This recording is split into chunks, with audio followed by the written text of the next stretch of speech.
السلام علیکم ورحمۃ اللہ وبرکاتہ۔ امید ہے اللہ کے فضل و کرم سے آپ سب خیریت سے ہوں گے۔ آج ہم علم میں اضافے کی دعا کے بارے میں پڑھیں گے۔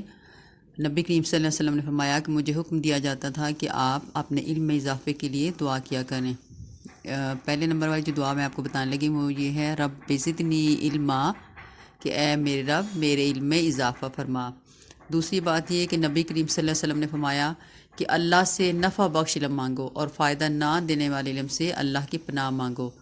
اللہم انی اسألک علما نافعا واعوذ بک من علم لا ینفع۔ اللہم انی اسألک علما نافعا واعوذ بک من علم لا ینفع، کہ اے اللہ میں تجھ سے نفع بخش علم کا سوال کرتا ہوں اور فائدہ نہ دینے والے علم سے تیری پناہ چاہتا ہوں۔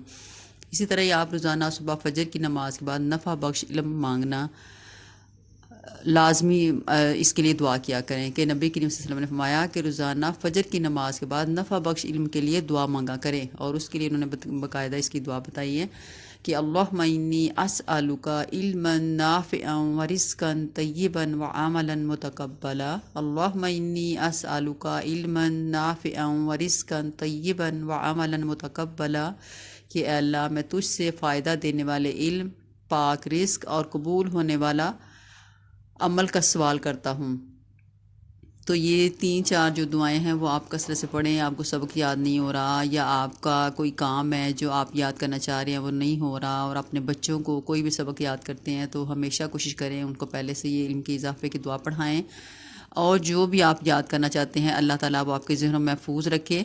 اور جو علم ہمارے لیے لازمی ہے اس کو یاد سے آپ اس کو کوشش کیا کریں، اس کے ایک عمل کو بار بار دہرانے سے آپ کو یاد ہو جائے، اور نفع دینے والے علم کا اللہ تعالیٰ نے سوال کیا کہ نفع دینے والے علم کی دعا کیا کریں، اور جو ہمارے لیے ضروری نہیں ہے اس سے اللہ تعالیٰ کی پناہ مانگیں۔